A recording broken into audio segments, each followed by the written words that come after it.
Salut tout le monde, on se retrouve aujourd'hui en vidéo et avec la voiture de Walter.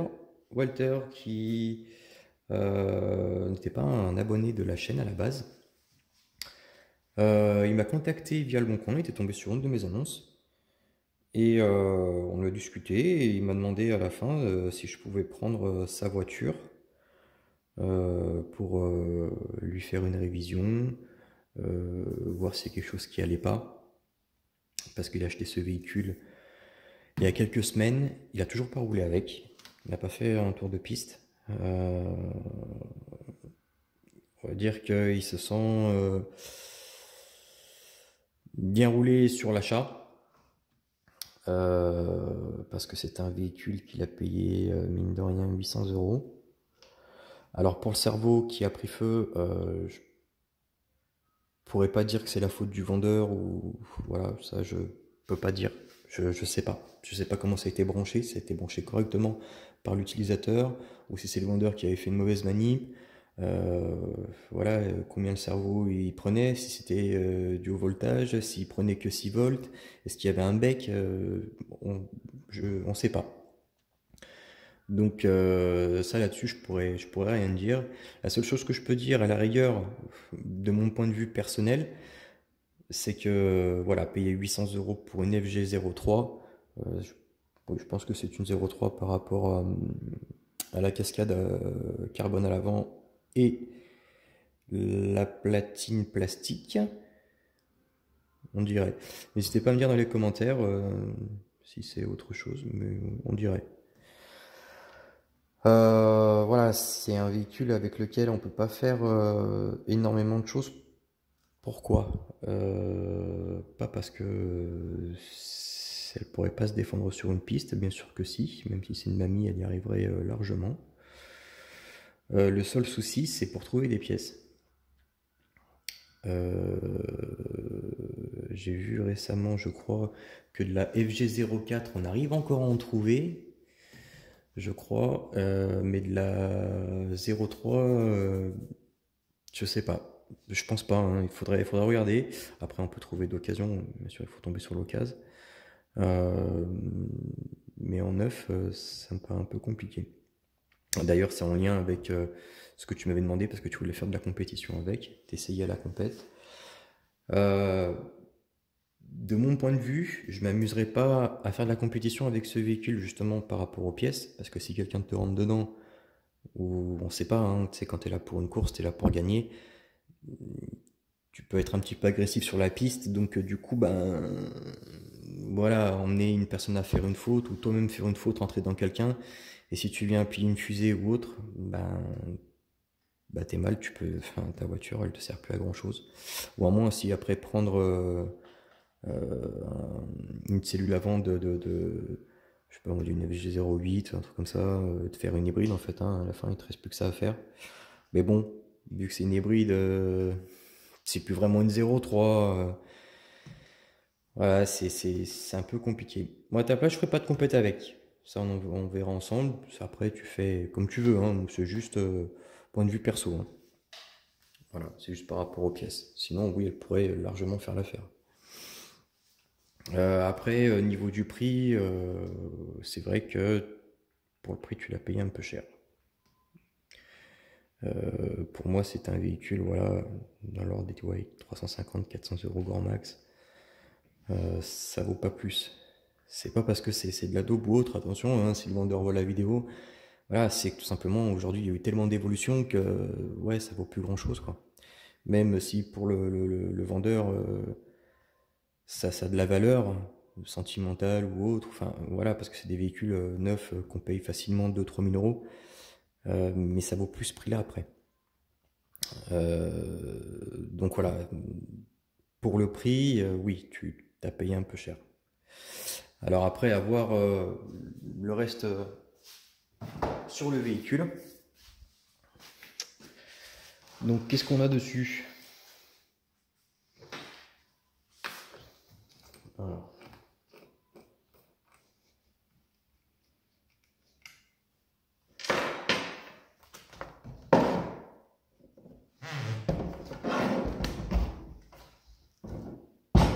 hop. Donc on a du frein à disque par câble classique. Hop. Donc principe de fonctionnement, hein. Le cerveau vient tirer les deux câbles ici. Ça actionne, je ne sais pas si vous voyez, cette petite manette là. Voilà. Ça vient bloquer les plaquettes et donc bloquer le disque et freiner la voiture. Voilà pour les freins. Bon, je trouve ce système par câble qui est vraiment pas mal. Beaucoup préfèrent l'hydraulique. Je trouve que, après, c'est une fois de plus, c'est juste un avis perso, hein, c'est pas une vérité. C'est le ressenti que j'en ai eu. J'ai trouvé beaucoup plus simple d'utilisation le câble, parce que si toutefois le freinage n'est pas le même des deux côtés, on peut toujours légèrement retirer un peu plus le câble, on peut se débrouiller. Tandis que sur un hydraulique, si on a une différence de frein, on n'est pas censé en avoir, mais ça a eu arrivé j'ai eu le souci. C'est beaucoup plus difficile à gérer parce qu'on a une roue d'un côté qui freine complet, l'autre qui freine pas, on peut pas tricher sur le câble, rien du tout, même en faisant des purges, en remplaçant les pistons, enfin bref, c'est tout de suite beaucoup plus galère. Tandis que là, voilà, simple intervention, on arrive, on tire un peu plus le câble.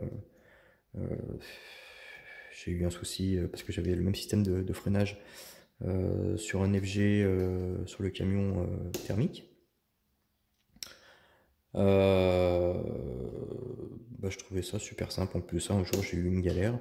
Je suis allé dans une boutique cyclisme et ils m'ont fait le remplacement. Ils m'ont vendu la gaine, une gaine noire. Déjà une meilleure qualité que ça. Avec le petit câble. Les amis, désolé, petite coupure, j'avais plus de batterie. Donc on en était sur les freins. Oui, que je préférais ce système-là, tout simplement. Pour moi, qui était beaucoup plus simple à utiliser, mais après, c'est chacun, les goûts et les couleurs de chacun. Voilà, pour ça qu'il y en a pour tout le monde. On va voir ce que ça donne niveau réglage des amortisseurs. Parce que visiblement, je crois que c'était une voiture qui tournait en compétition, de ce que j'ai cru comprendre. Voilà. Hop.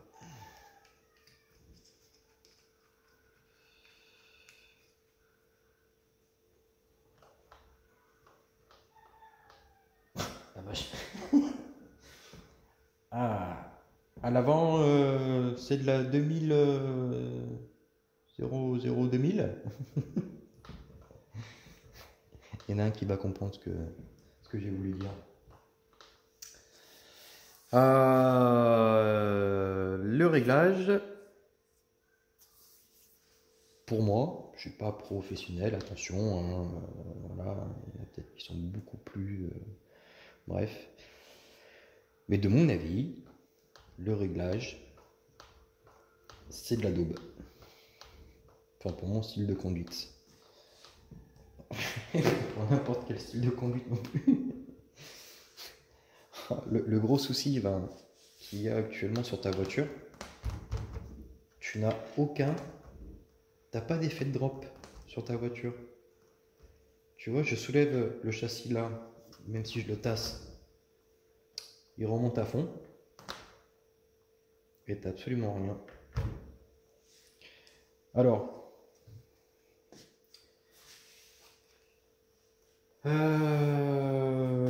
comment t'expliquer pourquoi c'est pas terrible? Tout simplement, nous sur notre circuit, on a une grande parabole avec du dévers, ainsi de suite dans le virage. Quand tu vas arriver donc, dans ce virage pour tourner sur ta droite, tu vas braquer. Okay. Ta voiture va commencer à s'inscrire. Avec la force centrifuge, tout le poids de la voiture va se concentrer un peu sur l'arrière gauche et beaucoup sur l'avant gauche. Donc ta voiture est censée faire quoi? Plonger. Elle va s'inscrire dans le virage comme ça. Elle va plonger. Et inévitablement derrière, qu'est-ce que ça va faire en plongeant? Bah, ça lève l'arrière. Et là, qu'est-ce qui se passe? C'est le drame. Parce que ta roue ne touche plus le sol.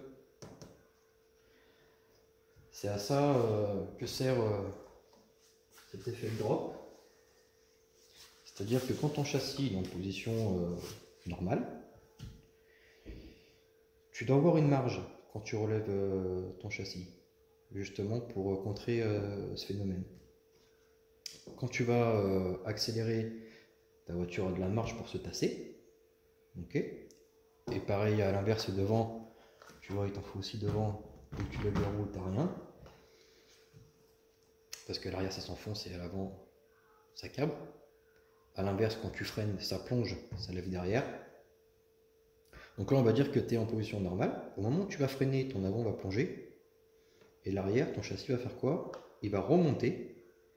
Et après, quand tu vas vraiment à l'extrême, là, tu lèves. Mais en théorie, avant de lever, enfin, c'est pas en théorie, c'est en pratique, avant de lever ta roue, tu as toujours un débattement sur ton châssis. Tu dois avoir ce débattement-là. Donc tu freines, l'avant plonge, hop, l'arrière se lève. Donc qu'est-ce qui va se passer dans ton virage? On reprend le même virage, tu braques complètement sur la droite, ok, tu es en appui à l'avant, châssis à l'arrière, on va dire position normale, tu vas commencer à t'inscrire, tu es dans le virage, tu plonges devant, derrière il va se passer quoi? Hop, tu vas rattraper ce jeu-là. Qu'est-ce qui se passe? Eh ben, c'est que tes deux roues sont en contact avec le sol, ton diff ne mouline pas dans le vide pour rien, et tu gagnes en motricité. C'est vachement utile ce drop, il faut vraiment très bien le régler. Après je sais que c'est la grande polémique entre le drop, les hauteurs de caisse, machin, j'ai pas envie de rentrer là-dedans. Chacun fait comme il a envie. Je suis pas là pour dire ça marche comme ça, c'est comme si, loin de là. Moi je fais selon mon expérience. Hein. Après ceux qui ont des vérités, des grandes théories, venez les exposer. Du moment qu'il y a des arguments derrière, il n'y a aucun souci. Hein, on est là pour partager et s'éclater. Mais les grandes théories sans rien derrière, ça sert pas à grand chose. J'ai eu la discussion avec une personne il n'y a pas longtemps qui lui roule en un 8 pistes. Et pour ce monsieur, j'étais mauvais. Enfin, ironiquement parlant, il m'a fait comprendre que j'étais pas du même niveau que tout le monde parce que tout le monde à l'avant, sur ta voiture, tu as un pod, là où tu as tes roues avant, qui est articulé comme ça. Tout le monde le bloque, se disant parce que ça marche mieux. Peut-être que pour les autres ça marche mieux. Mais pour moi, pour mon style de conduite, et de ce que j'ai pu essayer sur mes deux voitures, différentes, un avec un châssis rigide et l'autre avec le pod articulé, j'ai préféré la souplesse du pod articulé. Après, c'est pas parce que moi je préfère comme ça que c'est une vérité que tout le monde doit faire comme ça. Il faut aussi se détendre sur ça, les mecs, il faut être ouvert d'esprit, dans le sens où moi, avant de dire ce que je préfère, je vais faire des tests. J'ai eu testé les deux, et là je peux dire, bah oui, ça ou ça, il faut que je réessaye après avec d'autres réglages en profondeur pour voir, pour vraiment limite schématiser la chose, mais ouais, on va pas en arriver là, quoi. Il faut faire ces tests. Il n'y a pas une vérité universelle. C'est pas la machine. On n'a pas à s'adapter à la machine. C'est la machine qui s'adapte à ton style de conduite. C'est pour ça qu'il y a du réglage sur les voitures. On a tous une conduite différente. Quelqu'un qui va conduire plus agressif, l'autre plus souple. La voiture sera pas réglée pareil, pardon. Donc, à prendre en considération. Donc, les conseils de tout le monde, on peut les prendre, on peut en discuter. Mais il faut apprendre à faire aussi la part des choses et à faire son propre chemin. Donc voilà, à faire attention avec les on-dit, les conseils des autres. Mais il ne faut pas rester fermé pour autant. Ensuite, mis à part ce réglage d'amortisseur, qui est fabuleux. C'est beaucoup trop dur à l'arrière. Et en béton à l'avant. Ça doit vraiment pas être agréable à conduire. Vraiment pas du tout. Heureusement que tu l'as pas essayé parce que franchement, t'aurais été déçu. Ça, on va reprendre ça déjà. Le gros défaut là-dessus, on dirait à peu près les mêmes que ce qu'on avait sur les autres. Ah non, ils sont encore différents. Parce que sur les Sportline et autres, ils ont à peu près la même tête. Sauf que on a une petite membrane à l'intérieur et c'est toujours en train de sointer de l'huile d'amortisseur. Il se retrouve assez rapidement à court d'huile et ils s'en foutent partout, c'est dégueulasse quoi. Après ça se projette, en l'occurrence derrière l'échappement, c'est dommage. Ça se met dans la carreau, ça se met dans les roues, c'est les freins, ouais, c'est pas terrible. Ils ont fait un effort avec les amortisseurs de la Evo 2020 gros volume, qui sont nettement de meilleure qualité que ce qu'on avait auparavant. Voilà pour les amortisseurs. Pour ce modèle là je trouve ça dommage parce que vu que c'est une FG Evo, c'est des modèles haut de gamme, je trouve ça dommage qu'ils ont fait un support platine à l'époque en plastique, ça aurait été bien en carbone. Qu'est-ce qu'on a encore? Ce système de bouchon qui est différent de ce qu'on a nous. Dans la vache. C'est crade. Parce que nous c'est avec un clapet et un ressort de rappel. Limite je préférerais ça parce qu'au moins tu peux le fermer, tu peux le visser. Visiblement plus que correctement. Ça doit beaucoup moins fuir en cas de retournement. C'est quand même beaucoup mieux. Quoi d'autre? La boîte à air. La boîte à air qui est plus que archaïque. Je ne sais même pas s'ils n'ont pas un diffuseur, quelque chose dessus. C'est un peu ridicule. Ça doit garder, bouffer tout l'air chaud qu'il y a à l'intérieur au niveau du toit qui stagne en haut. C'est pas terrible. Ça à remplacer, ça serait bien.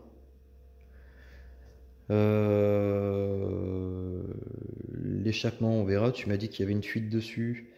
Je vais voir si on peut y faire quelque chose. Autrement, on regardera pour te mettre quelque chose d'occasion. Là, j'en ai un Formule France. Il est peut-être vendu, c'est pas sûr, mais on verra si toutefois la personne le prend pas. Voilà, diff en alu réglable. Par contre, autant diff est vraiment pas mal. On a diff en alu. On peut régler la dureté. Putain, là c'est plus que libre. Je sais même pas s'il y a encore quelque chose dedans. Donc ça aussi c'est à regarder. Donc démontage du diff obligatoire, les amortisseurs pour changer les huiles et voir si les joints sont bons. Nettoyage complet. Échappement on verra plus tard. Boîte à air ça on verra. J'ai mais c'est à toi de voir si tu veux qu'on y monte dessus ou pas. Niveau réglage, de toute façon à la fin elle va passer au banc. Comme je le fais avec toutes les autres. Comme ça on sait qu'on a un réglage, on est bien symétrique, qu'il n'y a pas de problème. Réglage carrossage. Tu dévisses ton contre-écrou ici. Tu mets plus ou moins, tu vas régler ton angle de carrossage. Tu viens revisser pour bloquer. Alors là, c'est une chape plastique. Je te conseille pas par la suite de mettre une chape alu. C'est ce que j'avais. Ça t'oblige à mettre deux contre-écrous. Tu perds en place et c'est chiant à régler. Honnêtement, c'est vraiment beaucoup plus chiant quand c'est en alu que quand c'est en plastique. Donc garde les plastiques, c'est quand même beaucoup plus simple. Pourquoi c'est moins chiant? Parce que, oui c'est vrai, je t'explique même pas pourquoi. Quand tu viens serrer, là tu es dans ton plastique, donc tu as déjà une résistance dans la matière. Donc ça te fait, on va dire, un frein naturel sur la vis. Tandis que tu n'as pas ça sur un filetage dans de la matière. C'est toujours un peu souple. ça travaille, tu as toujours un micro-jeu. Donc ça veut dire que quand tu vas régler ta voiture, que tu penses avoir la bonne valeur et que tu viens resserrer tes deux contre-écrous, et bien qu'est-ce qui se passe? C'est que ta valeur change. C'est vraiment très chiant. Donc, par exemple sur ma FG Evo 4x4, je me prenais pas la tête, c'était tout en alu, tout en plastique, même les bras. J'avais juste à tourner, à faire mes réglages, ça bougeait pas besoin de contre-écrou ni de machin. C'est vraiment, c'est mieux que l'alu. Point de vue réglage. Après poids, ça se discute, il y a le poids, il y a les résistances, les pièces plastiques font fusibles, l'alu non. C'est encore un autre débat. Voilà. Qu'est-ce qu'il y a d'autre? Tu peux régler donc ta chasse avec tes différentes goupilles ici. Soit tu veux lui mettre plus ou moins de chasse avec ça. Tu les passes devant, derrière, enfin selon ce que tu veux. Voilà. Derrière, qu'est-ce qu'on a? T'as la vache. Si quelqu'un veut de l'huile, j'ai. Donc derrière, à peu près le même principe qu'à l'avant. Hein. Là, on va avoir donc le réglage. Que j'aille pas trop haut. Là, on a le réglage donc carrossage. Bon, être du négatif ou du positif. Je conseille pas de mettre du positif à l'arrière. Après, c'est chacun ses réglages. Et là, on a notre pincement à l'intérieur. Ok. Et là, on a le réglage de la voie. Pour mettre plus ou moins de voir la voiture ou pas. Comme ça. Hop. Donc, le carrossage. Hop. Le pincement. Et la voie. Voilà pour les réglages qu'il y a dessus. Après, les réglages c'est pareil, ça t'apprendras au fur et à mesure que tu vas rouler. Si vraiment tu veux bien faire, je te conseille un banc. C'est pas un investissement, c'est pas inutile.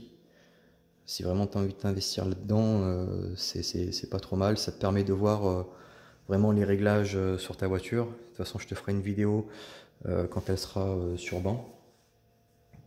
Ça te permet ouais, vraiment de plonger dans le réglage de ta voiture. Après, ouais, puis les réglages, bah, tu vas te familiariser au fur et à mesure du temps. On en revient à ce qu'on disait tout à l'heure, les tests, les machins, après il faut que tu essayes. Il faut des bases, voilà, tu sais qu'il faut du carrossage, du pincement, de l'ouverture à l'avant. Et après, quand tu as tes bases, tu sais que les valeurs approximatives, je sais pas moi, c'est 3 à l'arrière en pincement, 2 à l'avant en ouverture ou plus. Voilà, après tu jongles, tu essayes, tu mets plus ou moins et tu vois ce qui te convient par rapport à ton style de conduite, et par rapport aussi à la piste, parce que les réglages changent en fonction de la piste. Voilà pour les réglages. Je pense avoir fait le tour pour ta voiture. Il y a quand même pas mal de taf, donc on va voir, on va en discuter ensemble, mais je pense que on va prendre le temps tranquille. Je vais pas te faire ça dans la précipitation et de toute façon j'ai d'autres trucs aussi à faire. J'ai d'autres personnes avant. Donc voilà, je vais te recontacter, on va voir ça ensemble. Parce que là, à l'heure où je fais la vidéo, je pense que tu dois te poser des questions et te demander mais qu'est-ce qu'il fait avec ma voiture? Est-ce qu'il l'a bien reçue ou pas? Je vois que tu m'envoies des messages. Donc t'inquiète pas, elle est bien arrivée et on va s'en occuper correctement. On va mettre tout ça à plat tous les deux, on va voir ce que tu veux faire ou pas et on va s'en charger. De toute façon, tu auras toutes les étapes de démontage en vidéo. Je te ferai peut-être pas le remontage parce que la voiture sera dans un état quasiment fini. J'aimerais que tu aies un peu aussi une petite surprise en la réceptionnant. Donc je ferai peut-être pas, je publierai la vidéo une fois que tu auras reçu la voiture. Voilà, mais tout ce qui est démontage, oui, ça je vais le filmer. Si tu as des questions, n'hésite pas à les poser, à les mettre, machin. Je referai des vidéos en fonction. Voilà, n'hésitez pas à partager, même les autres, hein, si vous avez des conseils de réglage, commentaires ou autres, on est là pour partager, pas pour se foutre sur la gueule, ni dire lui il a raison, l'autre ce qu'il fait c'est de la merde. Voilà, il faut rester dans l'esprit RC, loisir, partage, bonne humeur. En attendant, bah écoutez, je vous souhaite à tous une excellente journée, profitez bien de vos RC, et Walter, on se tient au jus pour la suite de ta voiture. Allez, salut tout le monde, ciao!